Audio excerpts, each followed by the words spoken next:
all the time. Habang tayo po'y nakatayo, ay buksan po natin ang ating mga Bibles in Psalm 119, verse 165. Ang sabi po dito, you can read, sabay-sabay na lang po tayo, maiksi lamang naman po ang verse na ito. Psalm 119, verse 165, from the New King James Version, sabi po dyan, 1, 2, 3, great peace have those who love your law, and nothing causes them to stumble. And the Lord has blessed the reading of His Word. Bago po tayo umupo, ay magkamayan muna po tayo. Magbatian ng isang mapagpalang umaga.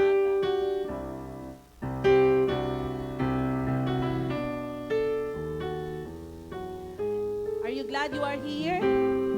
Amen. Sige, tayo pong lahat ay makakaupo na. Ito po ang huling Sunday ng buwan ng January. No, tapos na ang January. February na. No, 10, 11 months to go, Pasko na ulit. No po. So let us enjoy the last Sunday. Ako po ay naatasang magbahagi ng salita ng Diyos sa inyo kasi po si Pastora Shirley ay nasa Bunlo dahil po may anointing with oil service at ang lahat po ng pastors were asked to go there. Kaya pauwi pa lang po siguro sila. Kaya po ang inyong lingkod ay nabigyan ng pribilehiyong magbahagi po ng salita ng Diyos ngayong umaga. At isa pong pribilehiyo din na makapagbahagi.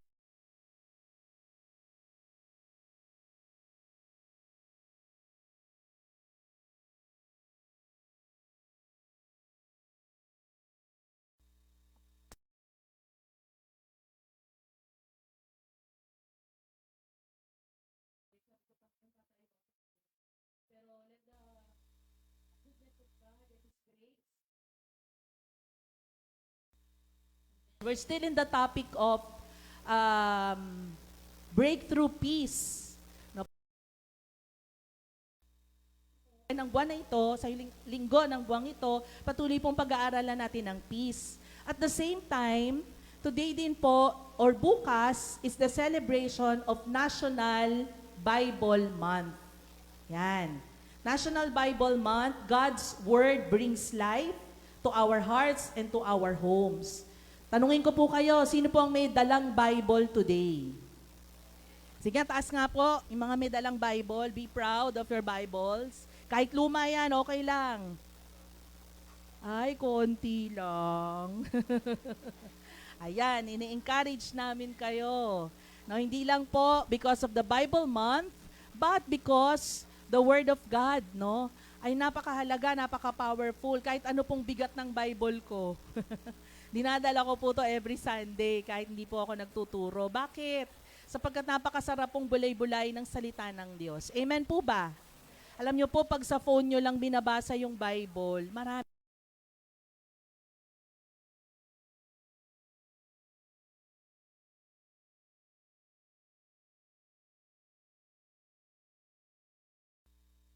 May ganito pala. O kaya biglang Lazada. O di ba? May lalabas sa ganun. Ganun yung tunog ng Lazada. Hindi, no?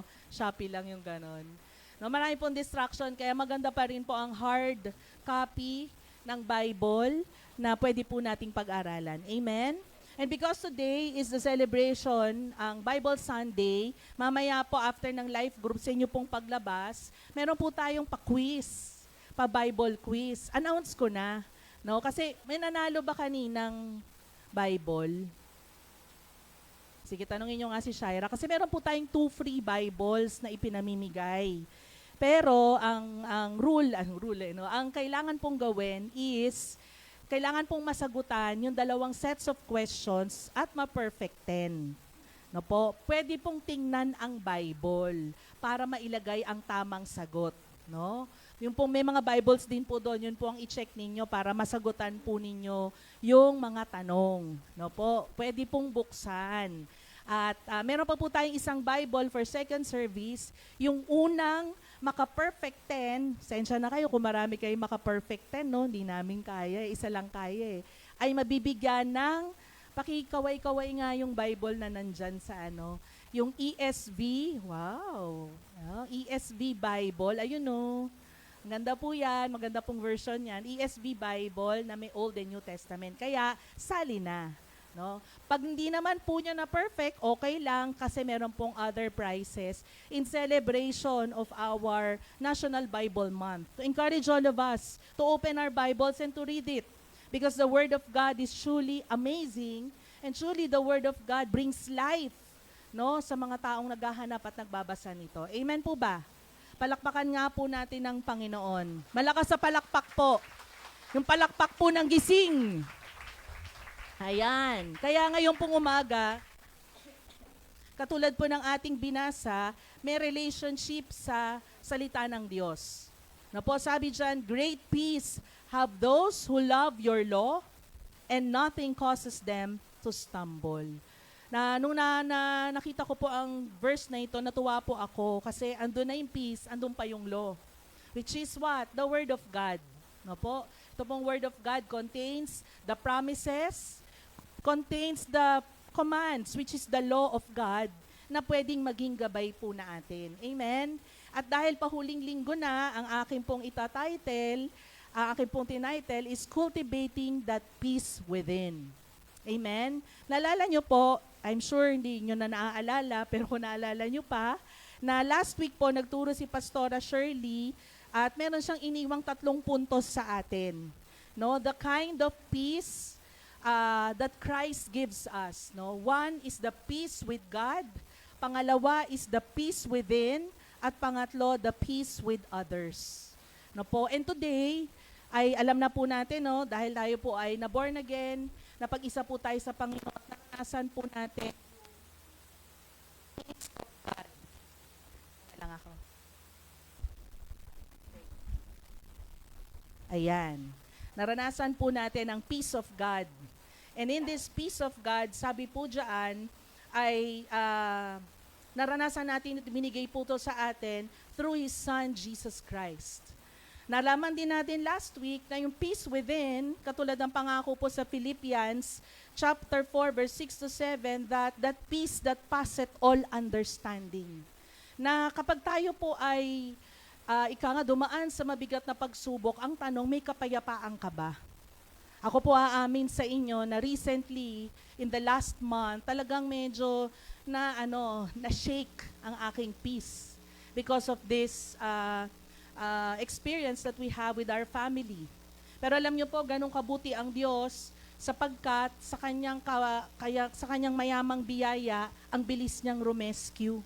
Ang bilis niyang bigyan ng kapayapaan ang aming puso that everything's gonna be alright. Amen? Di ba po yun ang pinakamasarap na news? Na kahit hindi maganda yung nangyayari sa'yo, sabi ni Lord, everything's gonna be alright. Kaya you are alright. Amen? Palakpakan nga po natin ang Panginoon. Praise the Lord. Siguro po yung aming napagdaan ng pagsubok, isa na yon sa pinakamabibigat na aming naranasan. Pero sa biyaya ng Panginoon, hindi niya po kami pinabayaan. Kaya nung inaaral ko po at nakita ko nga po itong verse na ito, sabi ko, Lord, may peace na kami. Pero ang tanong, paano namin siya patuloy na i-cultivate? Kasi halimbawa po, naranasan natin kapayapaan ng Panginoon, okay ang lahat. Walang problema. Payapa ang lahat, no? Hindi po yun yung totoong test that the peace of God or the peace within is really intact. Hindi po yun ang true test. Ang totoo pong test na ang peace within na nilagay ng Panginoon sa ating puso sa pamamagitan ng kanyang salita ay nasusubok kapag tayo'y dumadaan sa pagsubok. At sa mga panahong yon, ang tanong, paano mo kinukultivate para sa pagdating ng panahon na ikay masusubok, ready ka. Amen? Katanin mo yung katabi mo, ready ka ba? Kahit di sila sumagot, okay lang. Sila naman nakakaalam. No po, dapat maging handa po tayo.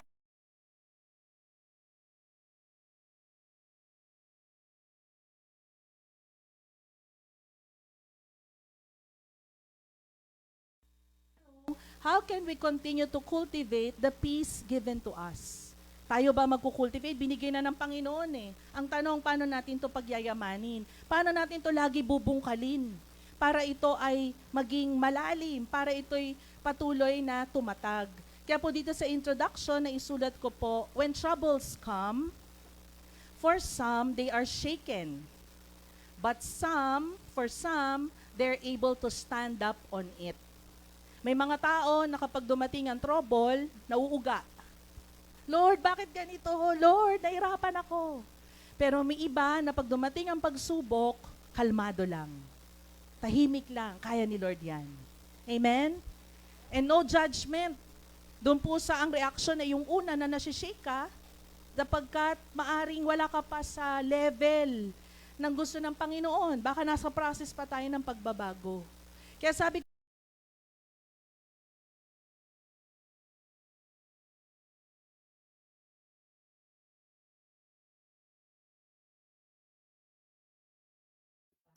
amen, di ba?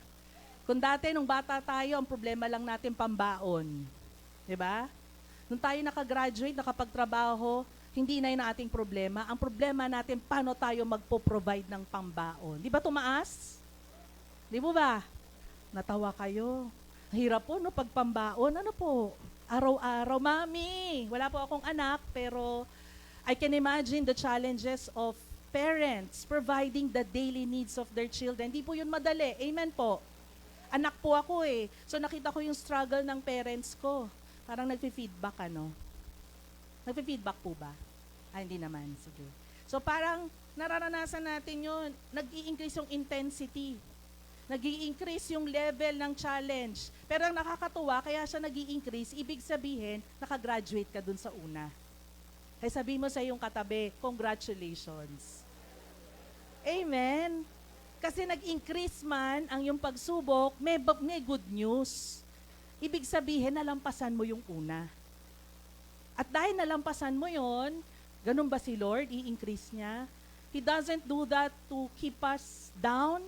He doesn't do that para tayo'y kawawain. Ginagawa niya yon para tumaas ang ating pananampalataya. Ginagawa niya yon para tayo'y patuloy na patatagin. Amen? Palakpakan po natin ang Panginoon. Kaya ang tanong, sabi ko po dito, are we able to maintain such kind of calmness and assurance that our mind is at peace as we face our troubles? Kaya ba nating i-maintain yung certain level of calmness at assurance?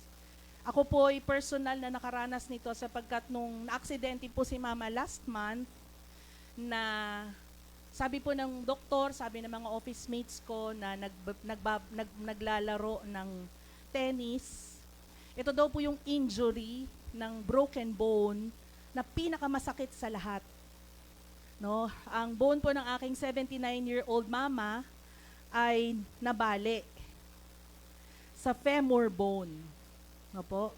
Na, kumbaga, ito po yung buto, ito yung ulo, ito yung neck, ito yung katawan. Nagdikit, nawala yung neck. And we didn't know what happened kasi na out of balance siya. And she was crying loud. Hindi siya magalaw. Ayoko! Ganun siya, lakas ang boses niya. Anak, ang sakit! Ganun siya. Nanganak na po ang mama ko ng 2 beses. Nakaranas na siya ng arthritis. Sino may arthritis dito? Sa buong buhay niya. Ngayon lang daw siya nakaranas ng ganung kasakit na sakit na hindi namin siya maigalaw. Hanggang sa ER, umiiyak siya. At sa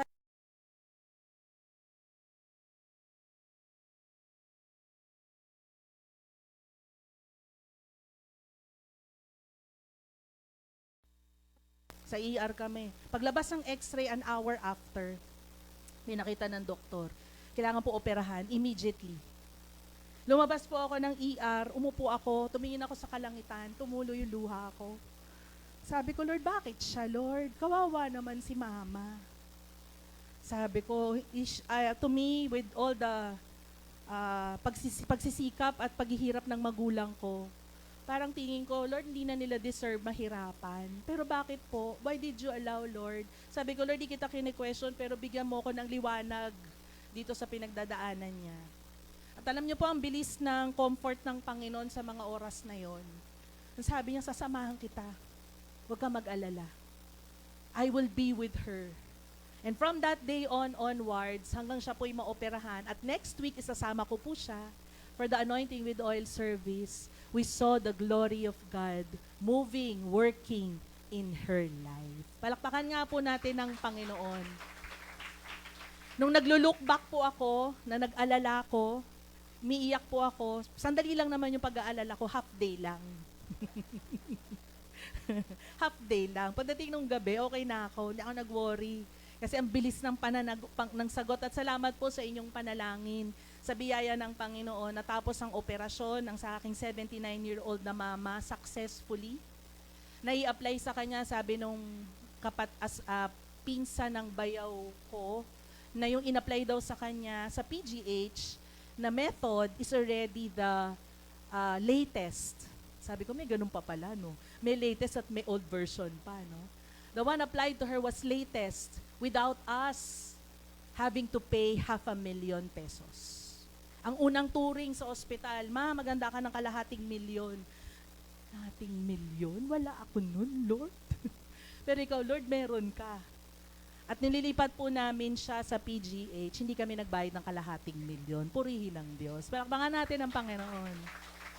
At nakaka-amaze kasi in-apply yung kumbaga bagong technology sa PGH ng kanyang hip replacement. Kaya nung naglo-look back ako at nung nag-uusap kami ng Panginoon, nasabi ko, Lord, sorry parang nauga ako.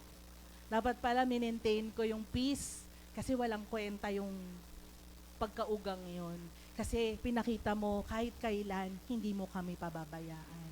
He reminded me that He is the everlasting Father. Di ba yung Father natin here on earth? Soon, hindi sila forever nakasama natin. Amen po? At yung fathers natin, sila yung ating inaasahan. Sila yung ating tinitingala. Pero hindi sila panghabang buhay na naririto. Kaya paano pag wala na sila, kanino tayo tatakbo? Ang sabi ng Panginoon sa kanyang salita, huwag kang mag-alala, anak. I am the everlasting Father. Hindi ako titigil maging tatay sa'yo. Amen? Hindi ako titigil maging ama sa'yo. Sabi niya, dahil forever and ever and ever, ako ang iyong ama. Pwede kang lumapit sa akin, pwede kang umiyak sa akin, pwede kang humingi ng tulong sapagkat lagi kitang tutulungan. For He is the everlasting Father. Amen? Palakpakan nga po natin ang Panginoon. Kaya ang tanong, are we able to maintain such kind of calmness? At paano? No, umpisahan po natin ang pag-aaral na ito sa pagpapaalala sa ating lahat. Ano po ba ang mga pangako ng Diyos patungkol sa kapayapaan? I just noted a few before I go to the main text. 3 po ito. Una, sabi po ng Isaiah chapter 25 verse 6, the promises of peace includes perfect peace. Sabi nga natin, perfect peace. Sa pa po, perfect peace. Sabi dyan, you will keep him in perfect peace, whose mind is stayed on you, because he trusts in you. Ang description ko po ng perfect peace ay yung pong, alam niyo po yung kwento ng painting, no po? Painting ng, ano bang tawag doon? Nobel Award Prize. Na parang, how do you describe peace? Marami daw nagpasa ng magagandang anong tawag dito? Entries. May war, tapos may pagbabate, ganun daw. Pero may isa daw pong nanalo na ang itsura ay yung isang bird, isang ibon, parang nasa gitna daw po siya ng, hindi ko matandaan kung rumaragasang falls. Tama. Falls nga. Nasa gitna siya ng falls. At yun daw po yung description of perfect peace. Na kahit daw po rumaragasa ang tubig, kahit maingay, meron po siyang personal na experience na hindi siya basta-basta matatangay o walang takot o walang pangamba, pero siya'y kalmado. Amen? Alam niyo po, kung nandito po kayo ng first Sunday ng buwan na ito, at ipapatotoo ko to, pinatotoo ko po ito nung nagturo po ako kahapon, pero gusto ko po rin i-share sa inyo na when we had the second service last January, ano ba yung first Sunday? 4? Basta January 4. At nanalangin po rito si Pastora Shirley. Ako po'y galing sa ospital noon ng pagbabantay at ang sabi ko lang, Panginoon, gusto ko lang magpahinga sa presence mo. Yun lang po ang request ko. And when I was standing there at the back, and she was saying, let's continue, sabi ni Pastora Shirley, let us continue to linger in the presence of God. Nararamdaman ko na gusto na niyang umalis, pero parang nararamdaman ko din sa kanyang panalita, ayaw siyang paalisin ng Holy Spirit sa kalagayan natin nung mga oras na yon. Alam niyo po, ngayon ko lang to naranasan sa tanan ng buhay ko, walang exaggeration. I was standing there, and I was experiencing a very quiet time with the Lord. Tumutugtog noon ang keyboard, nagsasalita si Pastora. May mga kapatid tayo na nandyan na gumagalaw. Siyempre naririnig mo yun, di ba? Pero di ko po naririnig. Parang nag-shut off lahat. Nag-shut down.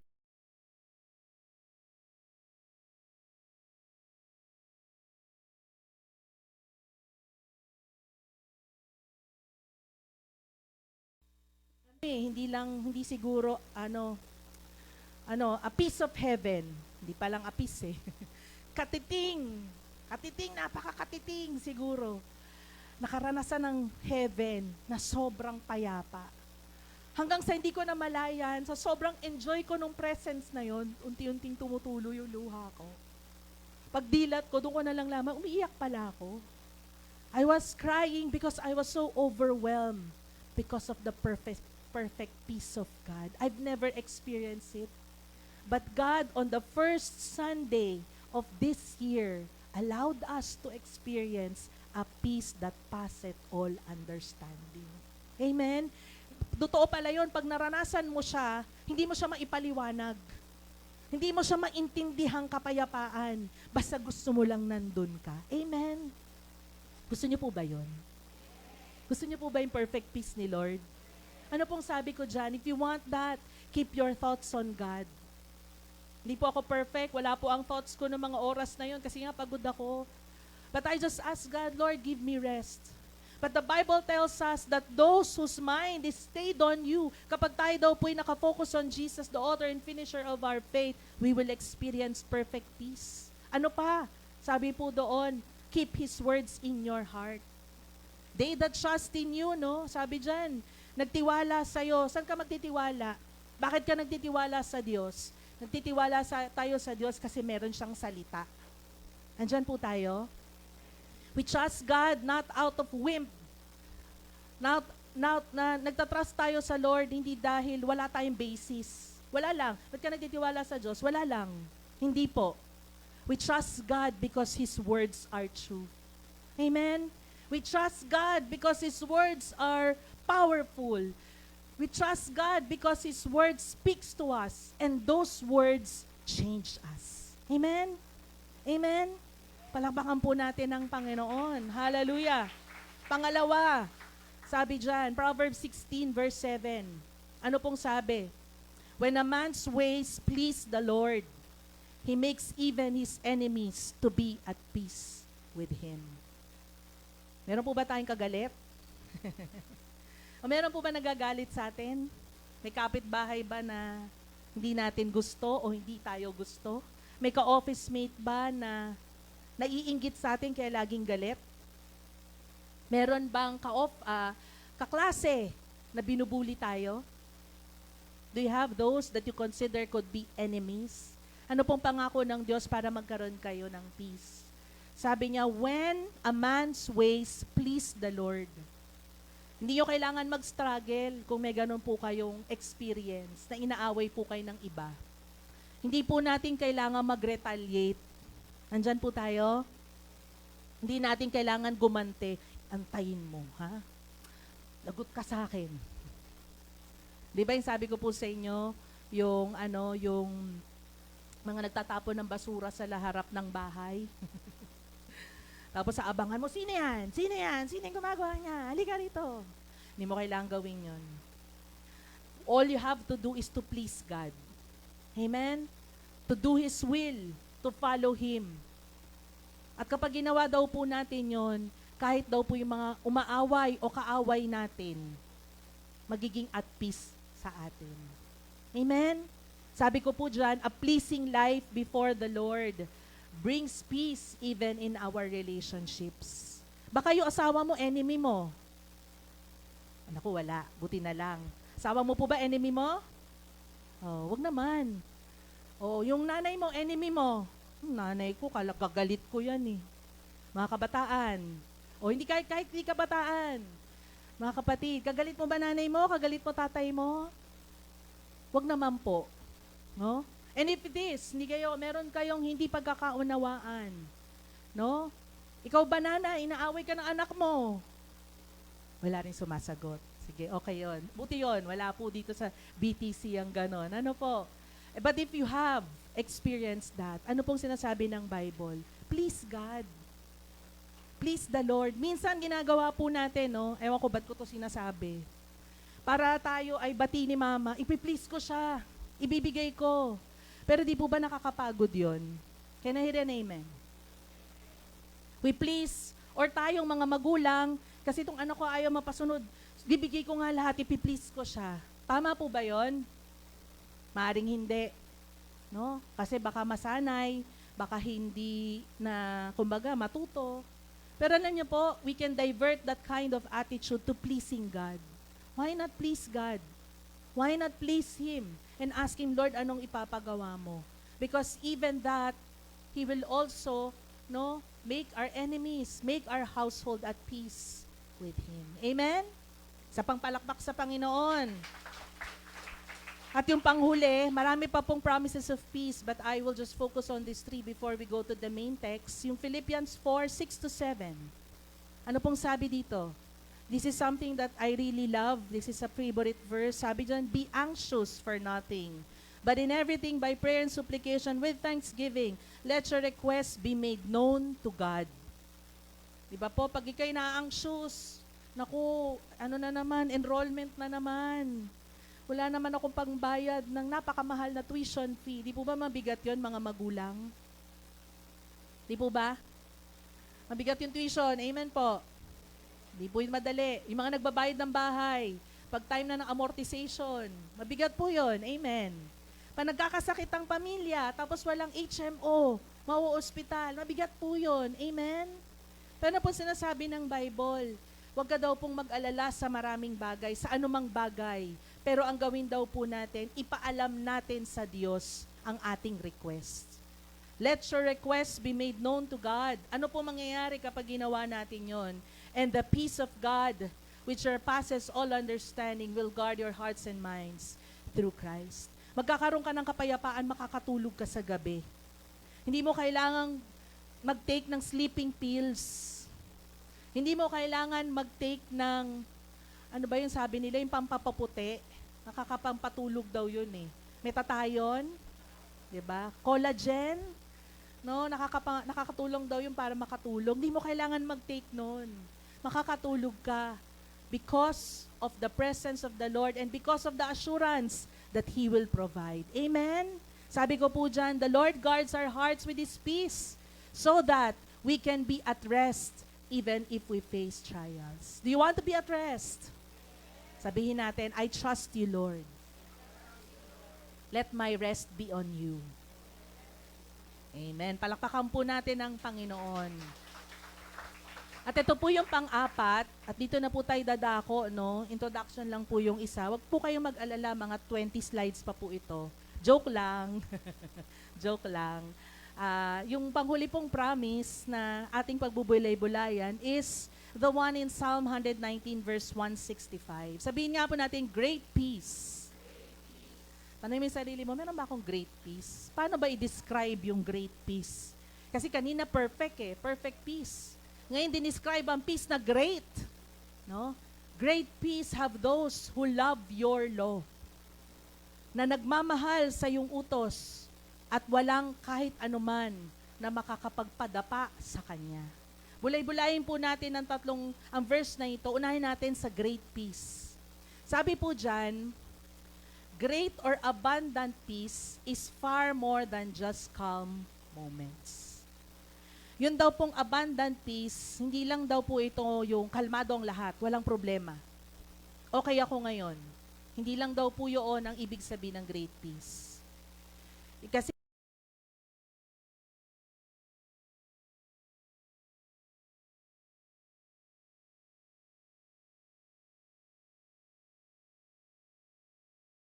a settled heart and a steady mind.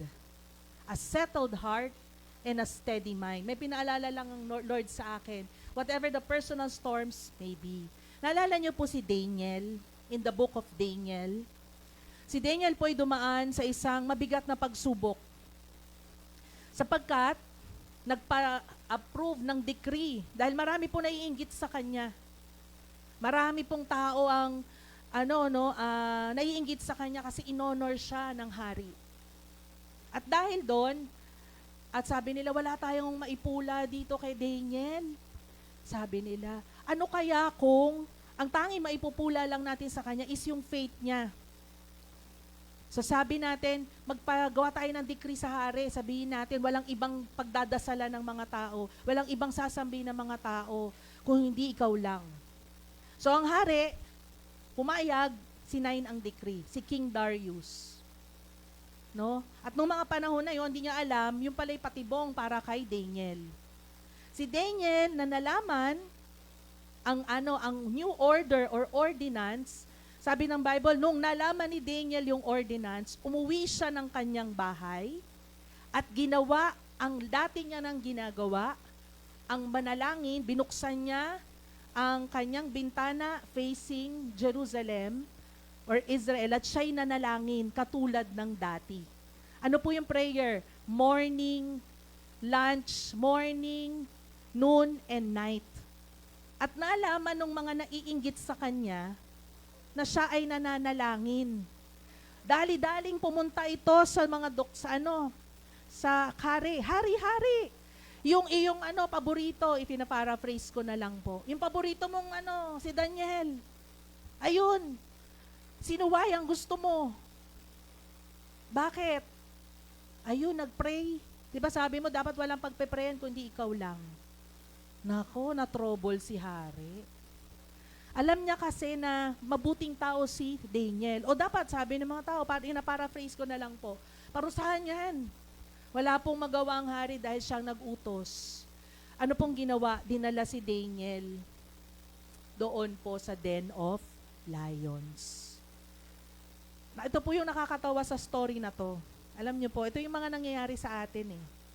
Minsan kapag tayo'y may ginawang mali, o meron tayong kasamaan ng loob. No, minsan, ito lagi ko itong kinikwento eh, pasensya na sa aking asawa, na pag halimbawa meron kami hindi pagkakasundo, abay siya eh, sarap ng tulog. Samantalang ako eh, naghihilik pa. Ako'y nagngingit-ngit. Inis na inis ako. Inis na inis ako talaga. Noon na to, hindi na po kami ganun ngayon. Hindi na po, nabago na po kami ni Jesus. Amen? Eh, gaganunin ko siya. Nagagalit pa ako. O sige, okay lang yan. Okay lang yan, sorry na. Nagagalit pa ako, natutulog ka na, wala ka bang pakialam sa akin. Ano ba ako? Ganito ba ako? Pasensya na, be. Tapos tabi. Di po ba nakakainis? Di po ba? Kaya po sa experience, natuto na ako, ayoko nga nakikipag-away sa'yo ng ganito. Kasi sayang tulog eh. Ikaw lang ang masarap ang tulog, ako hindi. Sabi nga naman ng Holy Spirit, talo ka. Eh kung magkabati kayo, di parehong masarap ang tulog nyo. Amen? Tayo mga babae, medyo tanggapin natin yun. Hindi sila ganun eh. Kaya talo ka kapag ganun. Kaya anong gagawin mo? Magpatawad ka agad. Amen? Minsan po ang babae po talaga magtitiis. Amen po ba mga kababaihan? Baka hindi ganun ang prinsipyo nyo, pero ganun po talaga eh. No, tayo po kasi ang magsasubmit eh. Kaya may pagtitiis. Pero hindi naman po ibig sabihin, mga asawang lalaki, hindi nyo kami mamahalin. Inutusan kayo ng Panginoon, love us. Diba? Love your wives. Amen? Kaya pag ganun siya, pero alam nyo po, for God's glory, loving po yan. Kahit po antok na antok siya, di ba, gaganunin ka na, okay na be, sorry na. Di po ba loving siya? Amen po? Di po ba? Eh yung iba pag ano, wala pa kailam sa'yo, tutulog ako. Kaya sabi ko, okay na rin. Huwag na nga makipag-away sa'yo, makipagtulugan. Sayang eh, sayang tulog ko. Amen? Diba? So, sorry na sideways ako. Para mag-asawa to eh. Si Daniel yung lalaki, si Darius yung babae. Si Daniel na nandun sa Den of Lion, tahimik na tahimik, si King Darius, hindi makatulog. Inintay ang araw. Ano kaya nangyari kay Daniel? Ano kaya? Hanggang sa pagsikat ng araw, tumakbo si King Darius papunta sa Den of Lion. Sumigaw siya, Daniel, Daniel, niligtas ka ba ng Diyos mo? Sabi niya, pagbukas, ano pong nangyari? Ang mga leon, parang mga naging pusa na maamo, no? Na nakatingin kay Daniel, sa super buko po to na panood. Nakatingin kay Daniel, sinasabi, aking hari, hindi ako na ano, o hindi ako, inattack ng mga leyong ito sapagkat alam ng Diyos na wala akong ginawang kasalanan. Kaya siya po ang nag-shut ng mouth of the lions. And in that time, what did Daniel experience? He experienced abundant peace. Great peace. Why? Sabi dito, yun daw pong description ng great peace is settled heart and a steady mind. For as long as you are doing what God asks you to do, even if mapunta ka sa bingit, andun na eh, papatayin ka na. Kahit umabot ka sa ganon, sa kwento ni Daniel, sa kwento ni Shadrach, Meshach at Abednego, na ipinasok, tinapon na sila doon sa fiery furnace, they had great peace. Why? Because they obeyed God. Amen? Amen? Malaki po yung kaibahan. Pero pag tayo po'y hindi sumusunod sa Panginoon, asahan mo, hindi ka makatulog. Alam mo, may kasalanan ka eh. Amen? Naalala ko po, lagi ko po ito kinikwento. Napaka-perfect example to ng kawalan ng kasalanan. Kawalan ng kapayapaan. Nung bata po ako, maigpit po ang nanay ko. So, may balloon. Meron akong naipon, kasi walang masyadong ninang-ninong, may 99 pesos. Gusto kong mabuo yung 99 pesos ko sa 100 pesos para palitan ni mama ng bill na 100 pesos. Yun na yung goal ko. Siguro mga ano po ako nito, 7 years old. Hindi ko to makakalimutan. Kasi naalala ko yung feeling ng takot. Ngayon, may naglalaro sa labas, yung bata, tinapon niya yung bola. Pagtapon niya ng bola o balloon, napunta sa loob namin. Kumakatok siya. Ate, bigay mo sa akin yung bola ko, pumasok dyan. Ako na medyo maloko rin, pagkakakitaan ko to. Sabi ko, para mabuo yung 100 pesos ko, piso lang naman eh. Sabi ko doon sa bata, hindi ko to bibigay hanggat di mo ako bibigyan ng piso. Imagine niyo, 7 years old, no? Malagaling na akong mag-business. Tapos sabi nung bata, wala akong piso, hindi ko bibigay sa'yo. May wall po eh, nag-uusap kami through that wall. Sabi ng bata, ay akin yan eh, susumbong kita sa mama ko, lagot ka. Tapos tumakbo siya. Mahigpit ang nanay ko. Sabi ko, naku, baka malaman ni mama. Naku, lagot ako, piso lang kailangan ko. Sabi ko, gano'n. Binalik ko, tinapong ko yung bola. Pero alam niyo po, hanggang gabi, hindi ako nakatulog. Bakit? Kasi baka yung bata magsumbong sa nanay ko. Malalagot ako, mapapalo ako. Amen? Bakit? May kasalanan. Kaya po, kapag may kasalanan at hindi ka nakakatulog, anong kailangan mong gawin? Mag-repent ka. Sa awa naman ng Diyos, hindi ako sinumbong nung bata. At ngayon na born again ako, isa yung sa hiningi ko ng tawad sa Lord, Lord, sorry po, inagrabyado ko po yung bata. Ginawa ko po to sa kanya. Pag po may kasalanan, nawawalan po tayo ng kapayapaan. Pero mas nakakatakot po na kahit tayo gumagawa ng kasalanan, hindi na natutulog na tayo ng mahimbing. Nako po, mahirap po yun. Kaya habang may conviction po ng Holy Spirit, let us respond. Let us repent. Let us come to God. Amen? Palakpakan nga po natin ang Panginoon. Kaya sabi po dito sa sumunod, have those who love your law. No? Yung great peace daw po are those who love your law. This promise of peace is not to perfectly keep God's law because no one is perfect yet. Hindi tayo inuutusan, kailangan maging perfect, kailangan sundin mo lahat. Hindi mo kaya. Hindi ka pa perfect. Pero ang sinasabi lang ng Bible, this promise of peace are for those who love God's law. Sabihin nga po natin, love. Ang tanong, paano po ba mahalin ang salita ng Diyos? Paano po ba mahalin ang utos? Mahirap pong mahalin ang utos. Amen po. Di ba po?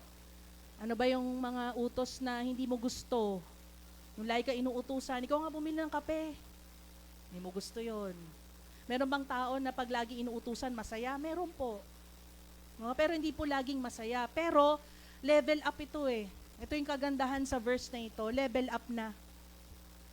Hindi lang niya nire-respeto ang salita ng Diyos, minamahal pa niya. Paano natin ilalove ang law ni Lord? 3 bagay po. Una, by meditating on it. Ano pong sabi ng psalmist in Psalm 119 verse 97? Sabi niya, "Oh, how I love your law." May awit to eh. "Oh, how I love your law. It is my meditation every day." Tarararararan. Oh, sabi ng psalmist, "Oh, how I love." May exclamation point yan, kaya po dapat ang pagbasa yan, "Oh, how I love your law." Exclamation point eh.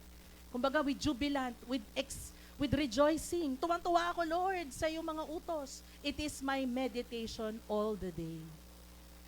Mamamahal daw po natin o mamahalin po natin ang salita ng Diyos at ang kanyang mga utos pag lagi po nating binubulay-bulay. Pag lagi po nating binabasa. Sa umpisa, maaring mahirap sundin. Sa umpisa, maaring mahirap gawin. Pero sa ating pong paglakad at patuloy na pagme-meditate ng salita ng Diyos, mahalin natin siya. Amen? We will love it and we will enjoy it. Kaya po, in this month of National Bible Month, may 5 days pa, let us open our Bibles. Let's read the Word of God. No?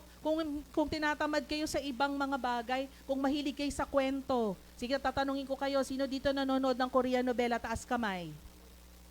Oh, 'di ba? Amin-amin lang. Sino dito ang nanonood ng ano ba mga palabas ngayon? Ha? Sino dito mahilig manood ng Netflix, taas ang kamay? Okay. Sino dito ang mahilig manood ng ano yung mga Japanese? Anime. Oh, meron, 'di ba? Sino dito ang mahilig manood ng GMA7? O kaya yung mga pinapanood sa mga ano 'yon? Sa mga noontime show, yung buhay nila, kinikwento nila, sino mahilig doon? Di po ba mga kwento 'yon? Ang Bible din may kwento. So kung mahilig po kayo sa kwento, mag-umpisa po kayo magbasa ng may kwento para ma-enjoy nyo siya. Yun po ang sikreto para ma-meditate nyo ang Bible. Pag binasa nyo po siya, ako po nag-research, no? Bumili pa nga ako ng self-help books eh, para lang ma-enjoy ko yung Bible. Sinasabi po doon na ang gawin mo daw, basahin mo yung pinaka-paborito mo sa Word of God. Halimbawa, ang favorite mo, yung kapanganakan ni Jesus Christ, favorite mo yun. Basahin mo yun paulit-ulit. At kapag nabasa mo na siya, na-enjoy mo na siya, saka ka mag-try magbasa pa ng iba. And then it becomes a habit. And as you do that, you now start to meditate. Paano po ba yung pag-meditate? Yung po daw yung katulad ng pagmuya ng baka. Yung baka daw po, pag ngumuya ng grass, hindi daw yung basta-basta nilulunok. Ay, yak. Hindi daw po. Ang baka daw po, pag nagnguya, after nguyain, itatabi. Meron siya dyang parts na kung saan, tinatabi niya. Kasi siguro hindi pa niya fully digested. Tapos ibabalik niya ulit, ngunguyain niya. Parang bata yung maliit eh. Di po ba yung mga bata, yung mga mami? Di ba po pag hindi pa sila magaling kumagat, anong ginagawa nila? Sinasapal nila. Alam niyo po yon? Yung karne. Di po ba? Tapos nilalagay nila sa tabi. Kakainin nila uli. Ay po ba? Parang ganun daw po yung pag-meditate ng salita ng Diyos. Na binubulay-bulay mo siya, pinababalik-balikan mo siya, at tinitingnan mo, many are my ganito. Lord, many, kasama ba ako doon, Lord? Yan. Nagbubulay ka niyan. That's meditating. Imbes sa problema natin na ating minemeditate, let us meditate on the Word of God. Pagkatapos natin i-meditate, pangalawa, delighting in it. Ano sabi ng Psalm 119 verse 174? "And your law is my delight." Sabi nung kanta, no, nung nagpakanta si Ate Viols, talagang nag-strike sa heart ko tong part ng song na to eh. All my delight is in you, Lord. All of my heart and all of my strength. All my delight is in you, Lord, forevermore. Saan ka natutuwa? Saan, ano ang nakapagbibigay ng delight sa'yo? Wala pong masamang magbigay ang delight ang mundong ito, pero I am encouraging you and asking you, draw near to God. Delight in His Word. There is joy in bonding with Jesus, in bonding with God through His words. Sister ko, hindi kasi ako mahilig magbasa. Panalangin mo, Panginoon, kahiligan ko ang iyong salita. Kahiligan kong basahin ito. Wag akong tamarin, wag ko siyang gawing parang comics. Gawin ko siya parang mahalagang tinapay sa araw-araw na hindi ako mabubuhay hanggat hindi ko siya binabasa. Amen? Gawin ko siyang parang tubig. Mamamatay ako, magdadry ako, Lord, pag hindi siya ininom ko. Let's ask God. No, may isang kapatid sabi, kaya hindi nangyayari kasi hindi hinihingi. Totoo po, biblical yon. You do not have because you do not ask. You do not receive because you do not ask. If there's anything that we will ask sa pag-uumpisa po ng taon, kung gusto nyo pong mapagpala ang inyong buhay, kung gusto nyo pong makaranas ng maraming reward, kung gusto nyo maranasan ang magsaganang buhay dito sa lupa, seek God's Word. Ano sabi ng Matthew 6 verse 33? Seek ye first His kingdom and His righteousness, and all these things shall be added unto you. Lahat ng bagay, pero unahin mo siya. Amen? Unahin mo siya. Minsan nakakalungkot, liba tithes and offering, dadaanan ko lang po ito kasi may recent akong kinounsel. Sabi niya, alam mo, baon ako sa utang. Baon ako. Hindi kami makabangon. Sabi ko, saan ba? Ano ba ang problema? Sabi ko gano'n, saan ba galing? Nung tinignan namin kung paano siya mag-spend, kaya naman pala. Kasi yung spending mo beyond your means. Siya na rin nagsabi sa akin, at saka walang tithes, ano? Alam mo na pala eh. Nagbabayad ka ng napakalaki sa credit card.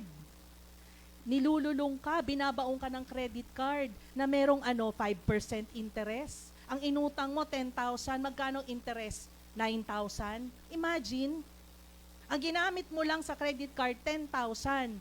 Pero ang interest na binibigay sa'yo at pinapatong sa'yo is the same amount.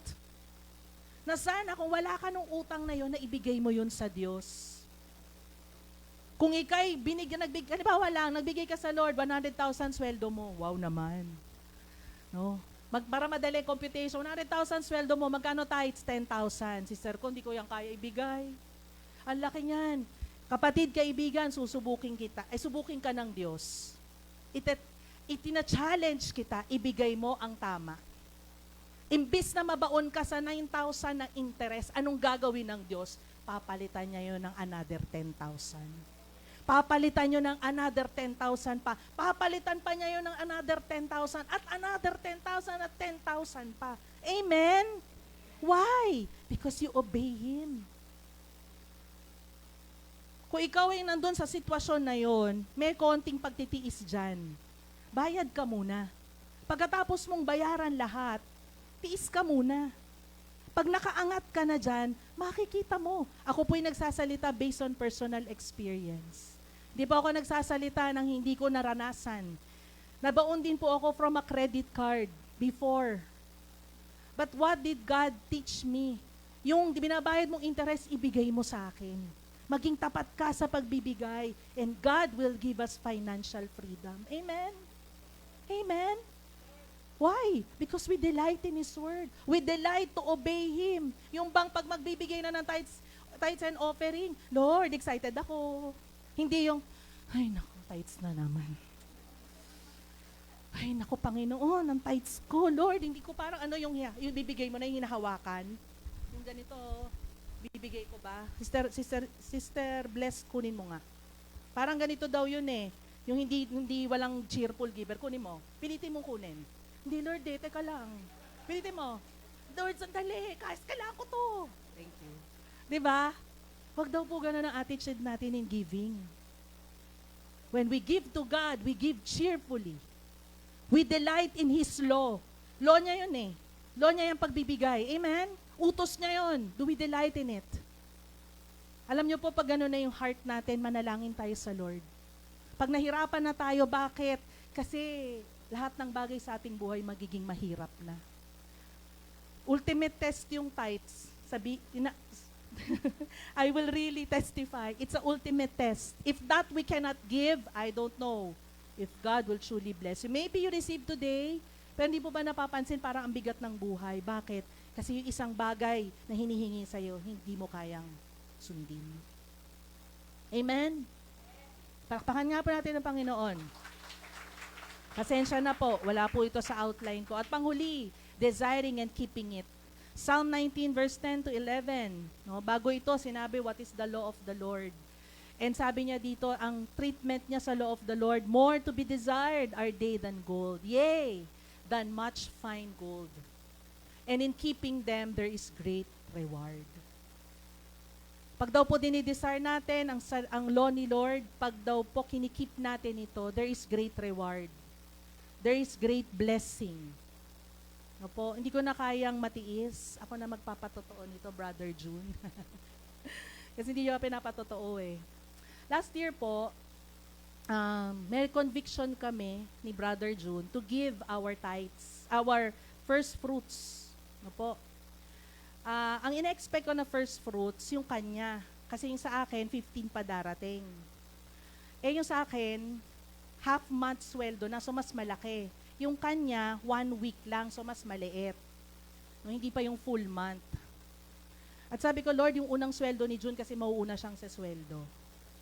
Eh, ang nangyari, hindi siya na unang magsweldo. Ako na una. Na-delay pa siya ng gusto. So sabi ko, Panginoon, teka lang. 15 days to eh. Sabi ko, 15 days na budget. Gumanon ako. Tapos sabi ni Lord, ibigay mo. First fruits yon. Sabi ko, Lord, in Jesus' name, I bind this. Ayoko ng ganitong heart. Gusto ko ibigay yung pinakamainam sa'yo, Lord. Ayoko ng hindi cheerful. Kailangan cheerful. Ayoko nung ganon. Gusto ko pa nagbigay ako sa'yo, humahalakak pa ako. Gusto ko yon. At sinettle ko yung heart ko, Lord, habang binabalot ko yung aking tithes, Lord, I will give this with a cheerful heart because you deserve it. December na, sabi, pinala ng Panginoon sa akin, mag-tithes ka ulit next month, mag-first fruits ka ulit. Sige po. So sabi ko, hindi, tao lang, pasensya na. Sabi ko, Lord, bless mo naman yung first fruits namin, di ba? Oo, sabi. Parang sinasabi ng Holy Spirit sa akin, oo. Pero Lord, sorry, nag-expect ako in return. Lord, tanggalin mo to sa heart ko. Tanggalin mo yung heart ko na mag-expect ako. I don't wanna expect anything because you are worthy to be praised. December 16 yata yun eh, last working day. Ipapatotoo niya to next week, pero hindi ko na kaya eh. Gusto ko na ipatotoo. Sorry be, inunahan na kita. 16 yata o 7 o 15 o 18, tama, last day ng work ko yan. Nasa office ako, tumawag siya. May kausap ako, may nagka-counsel ako, kasi HR po ako, may kinaka-counselan ako. Tawag na tawag, sinagot ko, sorry, sabi ko, may meeting, hindi ako makakasagot. Hindi, sandali lang, please, sandali lang. Sabi ko, mukhang emergency. Lumabas ako ng room. Ano yun? Na-promote ako. Sabi niya, nanginginig boses niya. Tapos umiiyak siya. Sabi ko, bakit ka umiiyak? Kasi kala ko wala na. Sabi nung boss ko, June, malabo. Siya na lang po magkwento sa tithes and offering. Kinuha ko na yung patotoo niya eh. Sorry, Bea. Ayun pala siya, oh. Sorry, ah. Uyak siya. Sabi niya, hindi ko makontain. Sabi niya, uwi na ako. Bakit? Hindi ko makontain. Naiiyak ako, naiiyak dito. Sabi niya. Umiyak na rin ako. Sabi ko, Lord, apaka-amazing mo. Hindi matutumbasan ang pagpapala. Alam niyo po, hindi pareho yung binigay sa natanggap. Ang higit, yung karanasan. Naintindihan niyo po? Ang mas malaki, Hindi kasi kailangan pareho yan. Nagbigay kang 10,000, bibigay Lord 20,000. Hindi siya ganun eh. It's not the value. What is important to God when we delight in Him, it is the experience. That experience that you will never forget when God blessed you. Amen? Na hindi mo makakalimutan yun, Lord, pinaranas mo sa akin to. Pinaranas mo sa akin tong joy na to. Hindi to mapapalitan ng pera. At habang pag uwi niya, high five. Ay, cloud 9. Sabi niya, grabe, kala ko wala na. Ang galing naman na blessing bago magtapos ang taon. Amen? Palakpakan po natin ang Panginoon. Sige po, malakas sa palakpak kay Jesus. Kaya po, let's love God's law. Sabi doon, great peace have those who love your law, and nothing causes them to stumble. Sumunod po tayo, sabi mo sa iyong sarili. Pangalan mo, sumunod ka. Sumunod tayo. Amen? Because there's great peace to those. There's great blessing. At sabi po dun sa last, and nothing causes them to stumble. When we are grounded in God's word and His commands, we will not easily fall to sin, to discouragement, or to anxiety. Imagine po yung mga taong daming utang. Hindi sila mapakali. Yun pong sinasabi ko sa inyo na na-meet ko. Ay, nakalungkot. Patong. Uutang siya para tapalan to. Pag natapos na to, dahil wala na siya, uutang ulit siya para tapalan naman yung isa. It is a never-ending circle. At alam niyo po yung ugat ng problema, hindi siya tither. Believer siya for many years, but she never tithed. Give her tithes to the Lord. Hindi siya makakaalis sa circle na yon. Hindi siya makakawala hanggat hindi siya magko-commit sa Panginoon. Kaya, sabi dito, kapag tayo po'y grounded sa Word of God, hindi tayo basta-basta madadapa. Hindi tayo basta madidiscourage, hindi tayo basta magkakaroon ng anxiety. Kaya po sa pagtatapos, how do we cultivate that peace within? Simple. Paano natin kukultivate yung kapayapaan na yon? Ano po? Ulit po, 1, 2, 3. How do we cultivate that great peace within? Let's love God's law. How do we love God's law? A few things. Dito na po ako magtatapos. Una, sabi ko po dyan, listen to God's instructions daily. Bible month po, we are promoting to read the Bible every day. To read His commands every day. To read His words every day. So that we can cultivate that peace within. Lagi tayong makinig, Lord, anong instruction mo today? Lord, anong utos mo today? Mapapayapa kapag alam mo yun. Pangalawa, obey God's commands with joy. Pagkatapos mong pakinggan, hindi lang basta pumasok sa kanang tenga, kanan, at lumabas sa kaliwa. Kailangan pong bumaba sa puso. Sundin mo. May inuutos ba ang Panginoon sa iyo today? Meron ba siyang pinapagawa sa iyo? No? Obey it with joy. Sabi ng 1 John chapter 5 verse 3. Wala po sa slide, babasahin ko na lang.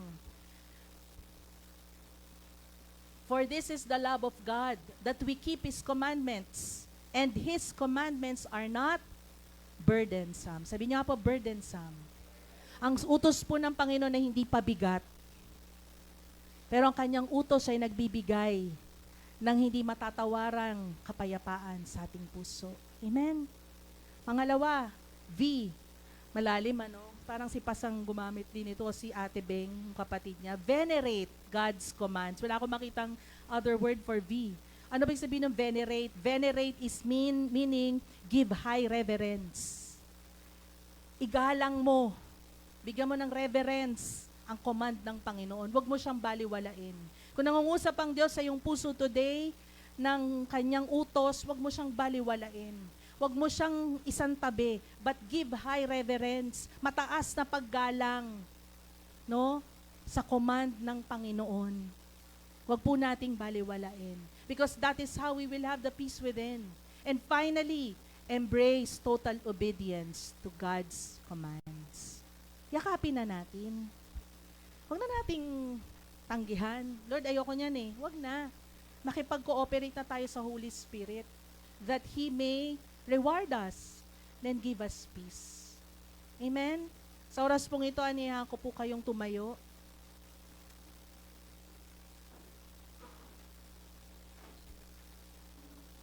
The Bible encourages us today, let us continue to grow in peace in the love of God.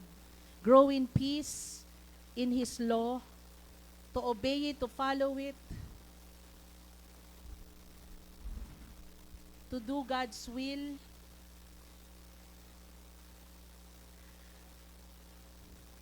Sapagkat doon daw po natin mararanasan yung abundant. Sabi nga po natin, abundant, great peace. Meron po bang kagalumihanan? Meron ka bang problemang pinagdadaanan? Meron bang mabigat na pagsubok sa iyong pamilya na keeps you awake at night? Meron ka bang problema sa trabaho na keeps you awake at night? Meron bang subject sa school that keeps you awake at night? Hindi mo mapasa, nahirapan ka. Today, the Lord asks us to obey Him, follow Him. At as we close our eyes, I want to give us this time to search our hearts. Let's search our hearts. Meron bang bahagi ng buhay natin na hindi tayo nakakasunod? Na hindi natin siya na-obey, na mataas yung conviction na sumunod tayo?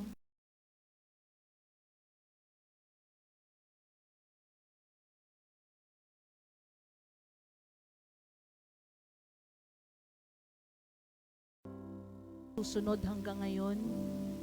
Linisin mo po ako ng banal mong dugo. Sorry Lord na hindi kita sinusunod. Sorry Lord na hindi kita ino-obey. Sorry Lord kung hindi ka napaparangalan sa buhay ko dahil hindi sa aking pagsunod. Patawarin niyo po kami. At linisin niyo po kami sa oras na ito. And purify our hearts, O God. Cleanse us, Lord, in Jesus' name. And Lord, we desire to obey you. We desire to obey you, Lord.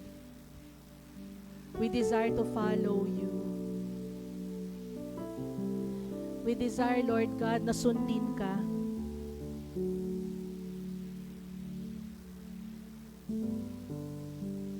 Minsan hindi siya ganun kadali. Minsan struggle.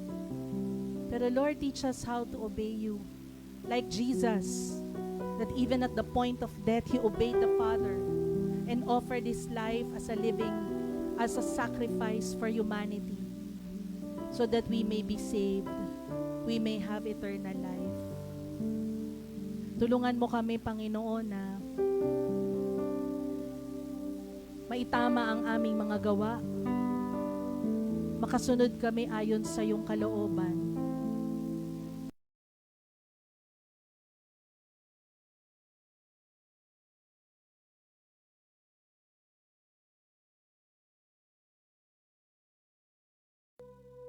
Because I love you, and obey, my life is in your hands.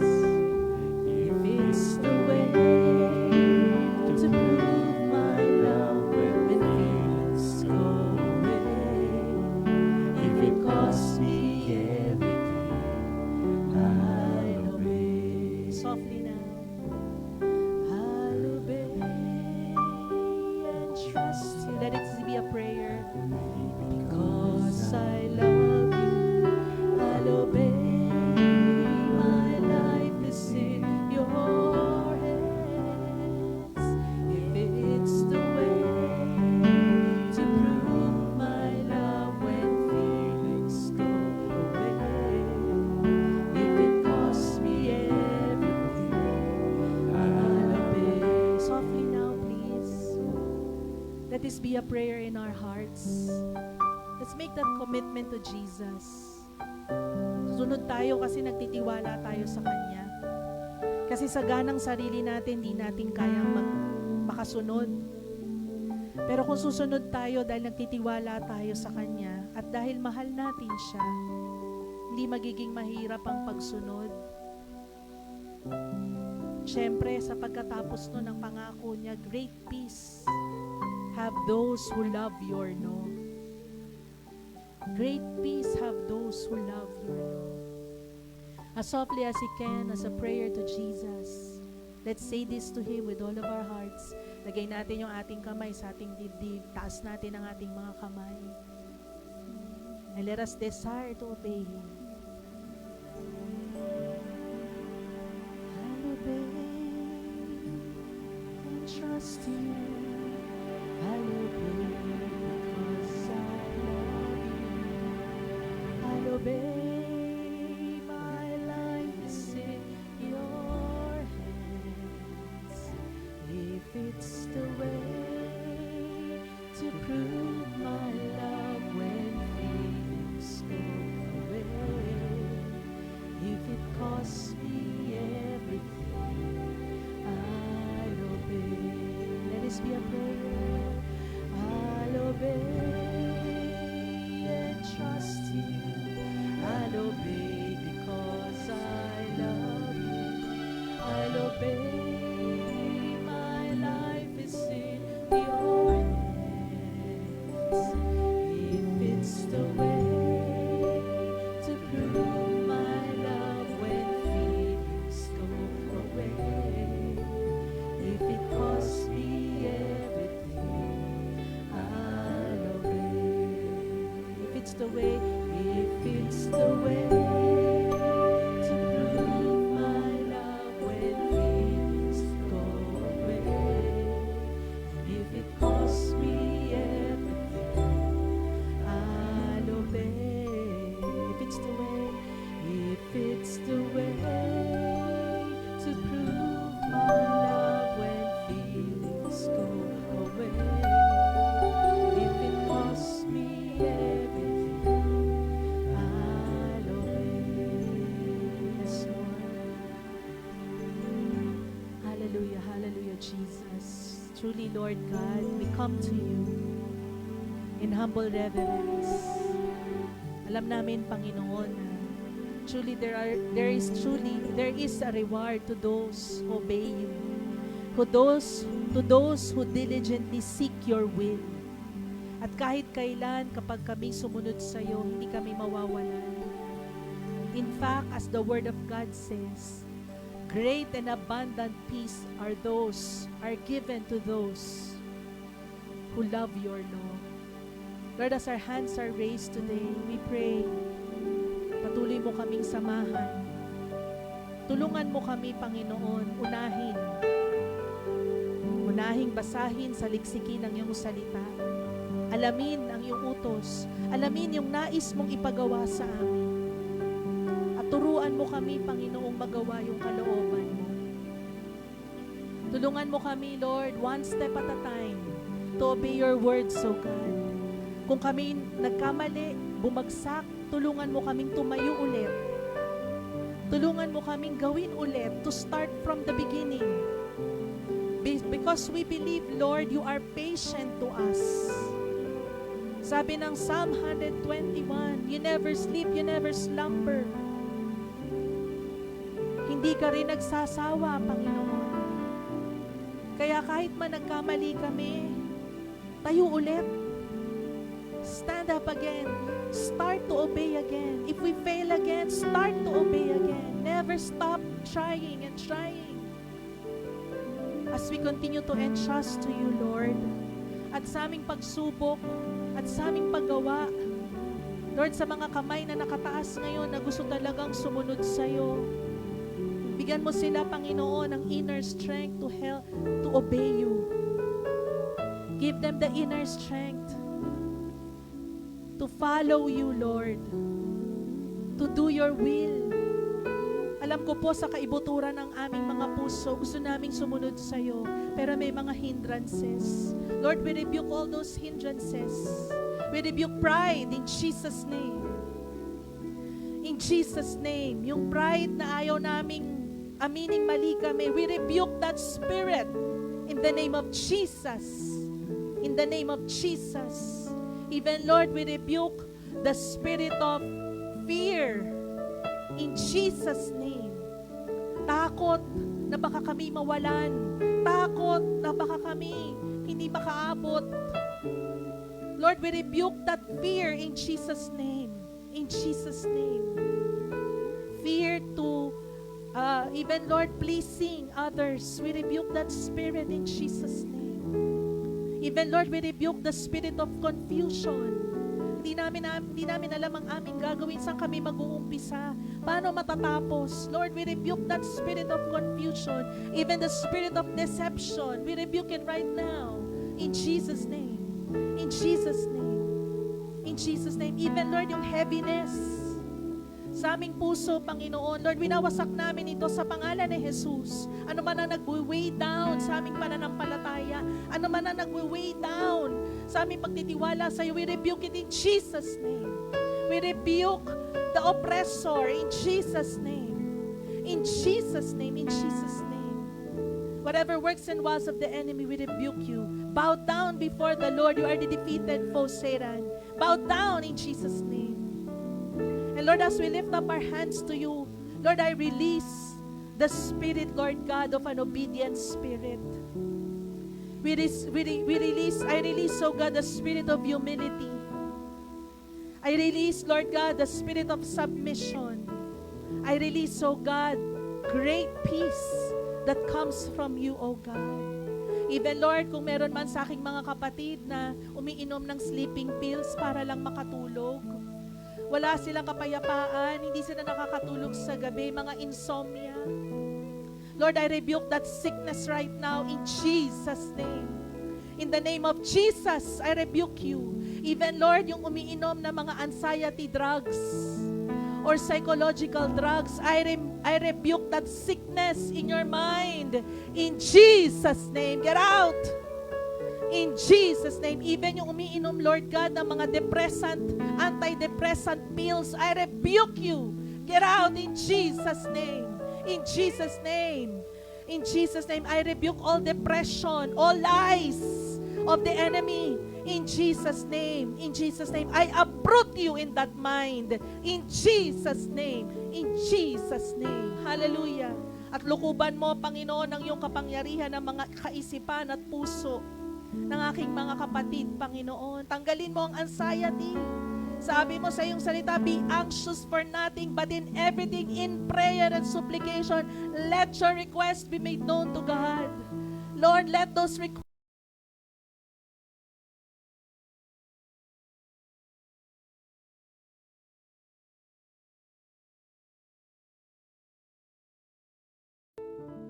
pang-araw-araw na gastusin, tuition fees, Lord. Araw-araw na baon ng kanilang mga anak, pamasahe. Even, Lord, kagalingan sa kanilang sakit karamdaman. Even, Lord, reconciliation in their families. Lord, we pray, deliver your people in Jesus' name. And let your provisions, let your supplication be upon them. Hallelujah. You fix the broken heart. Sino man dito, Lord, yung broken hearted? Hindi ko alam bakit ko ito pinapanalangin, pero nabasted, na turn down ng minamahal niya. Lord, fix that broken heart. Only you can fix it, Lord. Only you. Ikaw lang, Panginoon, ang makakapagpagaling sa pusong yon na nasawi sa pag-ibig. At i-lift up mo po siya, Panginoon. This is the day of that person's salvation. This is the day that that person will be released sa kasawiang kanyang naranasan. Sa pangalan ni Jesus. Sa pangalan ni Jesus. Sa pangalan ni Jesus. And Lord, let that peace that passeth all understanding guard our hearts and minds through Christ Jesus our Lord. As we lift up our hands to the Lord. Hallelujah, hallelujah. Let us say, Lord, I receive, I believe your great peace to be upon me, upon my mind, in my heart. Lord, today, I receive and I believe in Jesus' name. Thank you, Lord. To you, God, we give back all the praise, glory, honor, and thanksgiving. In Jesus' name, this we pray. And everybody say, Amen.